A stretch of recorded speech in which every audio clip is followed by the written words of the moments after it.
guys, good morning. It's April 18, araw ng Webes, day 109 na daily vlog. Ngayon maglalakad ako pauwi. And dito ako dadaan sa McKinley Hill, no? So doon na dadaan. Try ko muna mag-walk trip sa route na yun. So yeah guys, Thursday.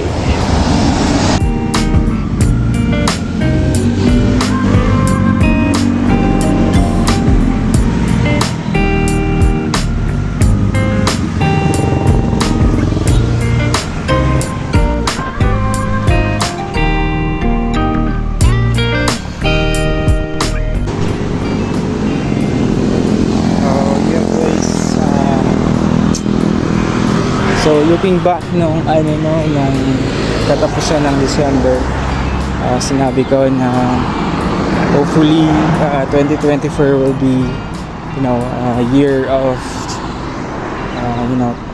transition, a year of change, no? And hopefully a winning year, no, for me. Sana this year 2024 ay magkaroon ng financial richness, improve yung business, no? And I realize na hindi talaga siya madali, and dumaan na yung ika-4 na buwan this year, and yung ginagawa ko lang is just to pay off yung utang, no? And actually, it's quite helpful, no? Nakakatulong naman na talaga yung pagbabayad sa utang. And I am hoping na kapag nabayaran ko na yung utang, maybe by June, makapag-start na ako mag-ipon, no? Mag-ipon ng capital, para yun nga, ma-run yung business, yung small online business. So yeah.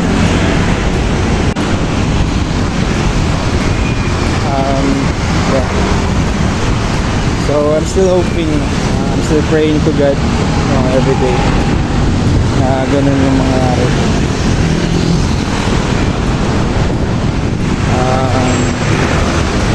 Ayun, I'm just trying my best every day, to work hard,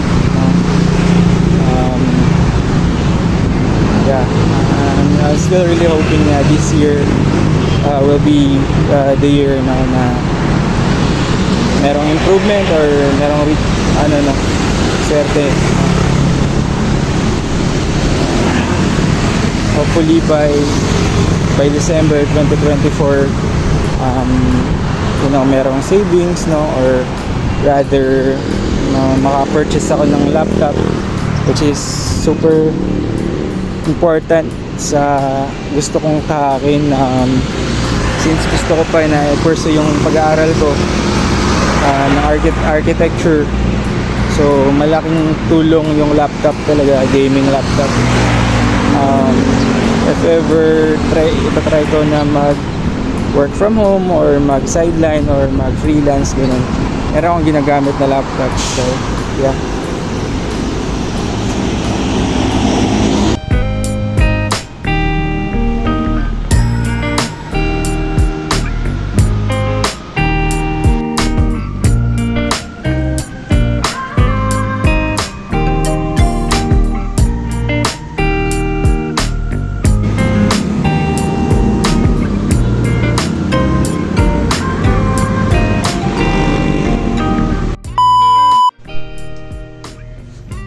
Theo, dito na sa bahay.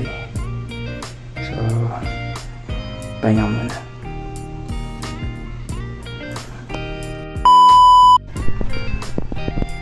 Ayo, yeah. So, ready na ulit pumasok sa office now.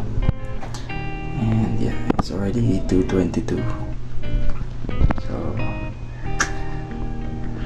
let's do our best again. And just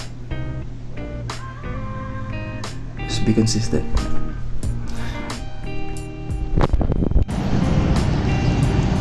Yo, on the way na sa office. And napakainit. Ha. Mapdi na sa balak yung evening.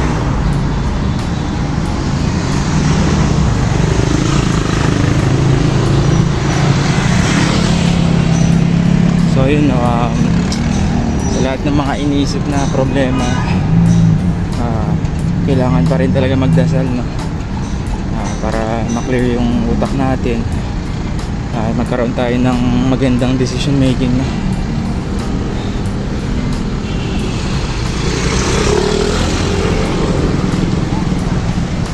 So yeah, I just want to emphasize the importance of prayer talaga.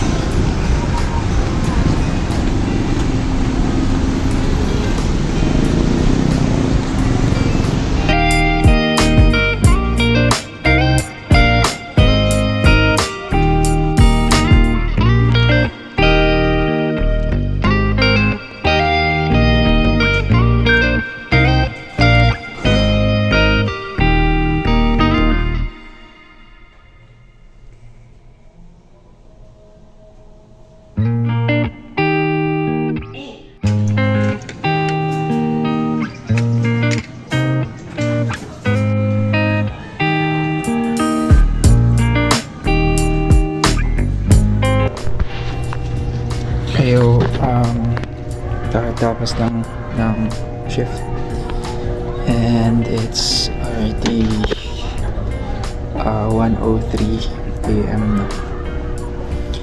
So yeah, it's been a good day.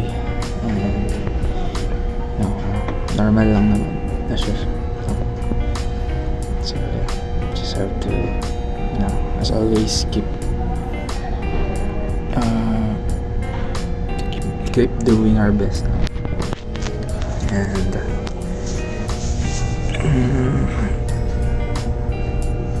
yeah, make sure to work on towards our goal, no?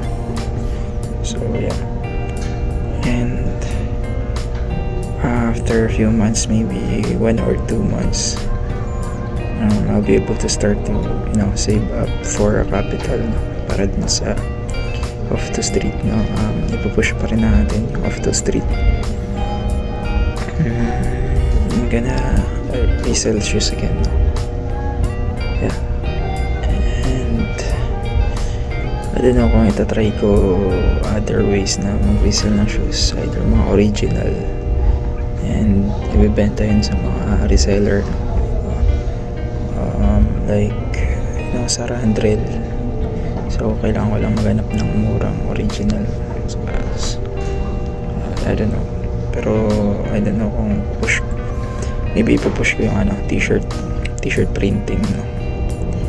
So yeah,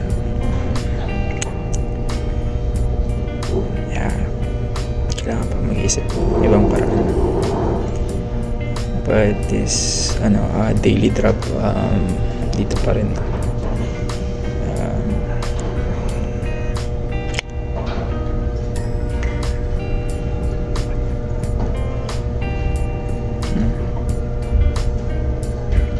However, I'm just grateful, no, for everything, for this job, no? Although may mga challenges or family problem, no? Wala namang ibang makakasave sa atin kundi prayer lang din talaga, no? Kaya important na mag-pray lang palagi. So yeah, once again, I'm just being grateful for everything that I have today, even for the trials, no? Because it develops me, no? It changes me, no? It forces me to become resilient and to resist, no?